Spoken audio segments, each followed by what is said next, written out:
श्री स्वामी समर्थ. माघ महिन्यातील संकष्टी चतुर्थी सकाळीच घरात आणा या झाडाचं एक पान. तर ही संपूर्ण माहिती आपण जाणून घेणार आहोत. तर मंडळी, उद्या आहे माघ महिन्यातील अत्यंत शुभ अशी संकष्टी चतुर्थी, ज्याला आपण संकष्टी चतुर्थी किंवा तिळकुंद चतुर्थी असं देखील म्हणतो. तुम्हाला माहीत आहे का, वर्षभर मधील सर्व संकष्टी चतुर्थीमध्ये माघ महिन्यातील चतुर्थीला अनन्यसाधारण महत्त्व आहे. जर तुमच्या आयुष्यात खूप संकटे असतील, आर्थिक चणचण असेल किंवा एखादी इच्छा वर्षानुवर्षे अपूर्ण असेल, तर उद्याचा दिवस तुमच्यासाठी एक वरदान ठरणार आहे. आजच्या या व्हिडिओमध्ये मी तुम्हाला असा एक गुप्त उपाय सांगणार आहे.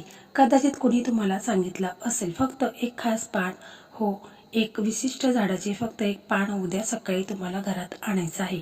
हे पान तुमच्या आयुष्यातील गरिबी आणि दुःख, दारिद्र्य, मुलासकट नष्ट करण्याची ताकद ठेवते. पण ते झाड कोणते, ते पान कसे आणायचे आणि सर्वात महत्त्वाचं म्हणजे त्या पानाचा नेमका कोणता उपाय करायचा, हे जाणून घेण्यासाठी हा व्हिडिओ शेवटपर्यंत नक्की पहा. मग माघ महिन्यातील चतुर्थीला लंबोदर संकष्टी चतुर्थी असे देखील म्हणतात. असे मानले जाते की या दिवशी गणपती बाप्पा पृथ्वीवर अत्यंत जागृत अवस्थेत असतात.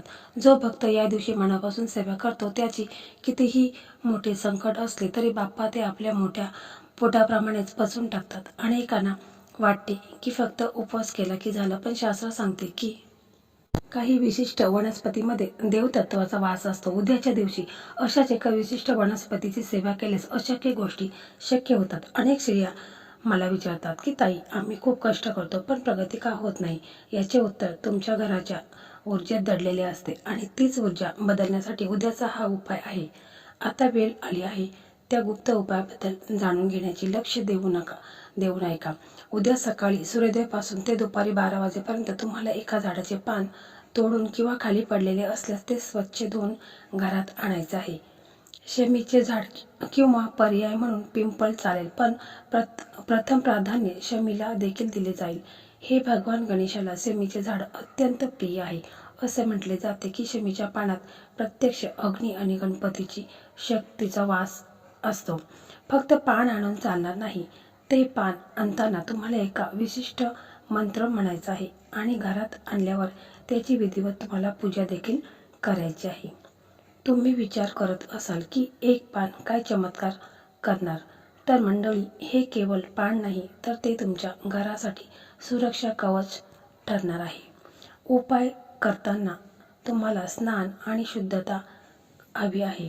उद्या सकाळी लवकर उठून स्नान करा. स्वच्छ लाल किंवा पिवळे वस्त्र हे तुम्हाला परिधान करायचे आहेत. शमीच्या झाडाजवळ जाऊन प्रथम त्याला नमस्कार करा. तुमची जी काही अडलेली इच्छा असेल ती मनात बोला. हे बाप्पा, मी हे पान तुझ्या आशीर्वादाने माझ्या घरी घेऊन जात आहे. माझे दारिद्र्य दूर करा, असे म्हणून एक अखंड, न फाटलेले, न तुटलेले असे पान घरी आणा. घरात आणल्यावर हे पान गंगाजलाने किंवा शुद्ध पाण्याने धुवा. त्यावर लाल चंदनाचा टिळा लावा आणि हे पान बाप्पाच्या चरणी अर्पण करा. तुमच्या घरातील गणपतीची मूर्ती समोर हे पान ठेवा. सोबतच एक सुपारी आणि 1-2 रुपयाचे नाणे देखील ठेवा आणि मग मंत्र जपा. 108 वेळा ओम गम गणपताय नमः या मंत्राचा जप करा. आपल्या मुलांच्या, पतीच्या प्रगतीसाठी, जर तुमची प्रगती खुंटली असेल तर देखील पान एका लाल कपड्यात बांधून तुमच्या तिजोरीच्या ठिकाणी किंवा जिथे तुम्ही पैसे ठेवता तिथे ठेवा. हा उपाय केल्यावर अवघे 21 दिवसात तुम्हाला सकारात्मक बदल जाणवू लागेल. हे शास्त्रोक्त सत्य आहे. अनेक भाविकांनी याचा अनुभव घेतला आहे. यासोबतच उद्याच्या दिवशी काही गोष्टी टाळायला लागतात. कोणाचेही वाद घालू नका, कोणाचे मन दुखवू नका. संकष्टीचा उपवास हा चंद्र दर्शनानंतर सोडावा. उद्याच्या दिवशी गणेश अथर्वशीर्ष वाचणे खूप फलदायी ठरते. ज्या भगिनींना मुलांच्या शिक्षणासाठी किंवा लग्नाची चिंता आहे, त्यांनी उद्या गणपतीला 21 गुरांची जोडी आणि गुळ खोबऱ्याचा नैवेद्य अर्पण करावा. पण लक्षात ठेवा मैत्रिणींनो, तुमची श्रद्धा जितकी प्रबल तितके फळ लवकर मिळेल. मी स्वतः अनुभव घेतला आहे. जेव्हा आपण पूर्ण शरणागतीने बाप्पाला हाक मारतो तेव्हा तो धावून येतोच. माघ महिन्यातील संकष्टी चतुर्थीची भाविक वर्षभर वाट पाहत असतात. संकष्टी म्हणजे फक्त उपवास पण नाही, उद्याचा दिवस म्हणजे विश्वातील सकारात्मक ऊर्जा आपल्याकडे खेचून आणण्याचा दिवस आहे. विशेषतः जे विद्यार्थी अभ्यासात मागे आहेत, ज्यांना परीक्षेत यश हवे आहे किंवा जे तरुण तरुणी गेल्या अनेक दिवसांपासून चांगल्या नोकरीसाठी वणवण फिरत आहे, त्यांच्यासाठी आज मी एक असा उपाय सांगणार आहे जो कोणीही सहजासहजी सांगत नाही. हा उपाय केल्यावर तुमच्या प्रगतीचे मार्ग कसे मोकळे होतील हे तुम्ही स्वतः अनुभवाल. त्यामुळे व्हिडिओ शांत चित्तेने शेवटपर्यंत पहा, कारण अर्धवट माहिती श्रद्धेला फळ देऊ शकत नाही. आपल्या पुराणात अशा काही वनस्पती सांगितल्या आहेत ज्यामध्ये साक्षात देवतांचा अंश असतो. उद्या सकाळी तुम्हाला तुमच्या जवळच्या एका झाडाचे फक्त एक पान घरात आणायचे आहे. हे पान साधेसुधे नाही, तर ते विघ्नहर्ता गणपतीचे सर्वात प्रिय पान आहे. तुम्ही विचार करत असाल की एका पानाने नोकरी कशी मिळेल किंवा एका पानाने परीक्षेत यश कसे येईल. तर मंडळी, आपली प्राचीन ऋषीमुनींनी विद्या आहे. जेव्हा आपण विशिष्ट नक्षत्रावर आणि विशिष्ट तिथीला एखादी वस्तू घरात आणतो, तेव्हा ती आपल्या घराचे वास्तुदोष आणि आपल्या कुंडलीतील दोष नष्ट करते. ते पान कोणते आणि त्याचा वापर नोकरीसाठी कसा करायचा ते आपण या व्हिडिओमध्ये पाहणार आहोत. तुमची मुले असतील, विद्यार्थी असतील, तर यांनी नोकरीसाठी विशेष उपाय आता लक्ष देऊन ऐका. विशेषतः विद्यार्थ्यांसाठी आणि नोकरी इच्छुकांसाठी हा उपाय झाडाचे पान आपल्याला आणायचे. उद्या सकाळी सूर्योदयाच्या वेळी तुम्हाला शमीच्या झाडाचे एक छोटे पान किंवा पिंपळाच्या झाडाचे अखंड पान, जे कुठेही फाटलेले तुटलेले नसावे, असे पान घेऊन यायचं आहे.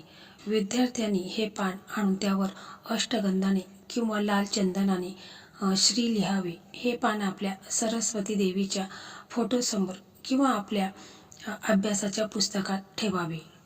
असे तुम्ही केल्याने एकाग्रता वाढते आणि बाप्पांची आशीर्वाद तुम्हाला प्राप्त होते. तर जी मुलं नोकरीसाठी वणवण फिरत आहे, त्यांच्यासाठी ज्यांना नोकरी हवी आहे, त्यांनी हे पान आणून त्यावर हळदीने आपल्या मनातील इच्छा लिहा. मला चांगली नोकरी मिळू दे, असं हे पान गणपतीच्या चरणावर अर्पण करा. बाप्पाला प्रार्थना करा, हे लंबोदरा, माझ्या मार्गातील सर्व अडथळे दूर करा. हा उपाय केल्यावर तुमच्यातील आत्मविश्वास इतका वाढेल की येणाऱ्या परीक्षेत, इंटरव्ह्यूमध्ये तुम्हाला यश नक्कीच मिळेल. हा उपाय अत्यंत प्रभावी असून अनेकांच्या आयुष्यात याने सुख समृद्धी आणली आहे. संकष्टी चतुर्थीच्या दिवशी केवळ पान आणून चालणार नाही, तर तुमच्या घरातील वातावरणही शुद्ध हवे. उद्या दिवसभर घरामध्ये दिवा चालू ठेवावा. विद्यार्थ्यांनी शक्य असल्यास उद्याच्या दिवशी हिरव्या रंगाचे कपडे परिधान करावे, कारण हिरवा रंग हा बुधाचा आणि गणपतीचा कारक मानला जातो. ज्यांना नोकरीमध्ये पदोन्नती हवी आहे किंवा व्यवसायात वृद्धी हवी आहे, त्यांनी उद्या बाप्पाला 21 दुर्वांची जोडी अर्पण करावी आणि ओम गण गणपतये नमः या मंत्राचा उच्चार करावा. यामुळे केवळ नोकरी नाही, तर आरोग्य, दीर्घायुष्य सुद्धा लागते. ज्या घरामध्ये नेहमी आजारपण असते, तिथेही या उपायामुळे सकारात्मक ऊर्जेचा संचार होतो आणि घरातील कलह मिटते. मंडळी, हा उपाय अत्यंत सात्विक आहे. हे केल्यानंतर तुमच्या आयुष्यात समाधान, ऐश्वर्य, सुख येईलच, त्यासोबतच तुमची प्रगती देखील होईल. त्यासाठी तुमची बाप्पावर अढळ श्रद्धा हवी. जर तुम्हाला हा उपाय आणि दिलेली माहिती मनापासून आवडली असेल, तर व्हिडिओला लाईक करा, शेअर करा आणि चॅनलला सबस्क्राईब करा. धन्यवाद.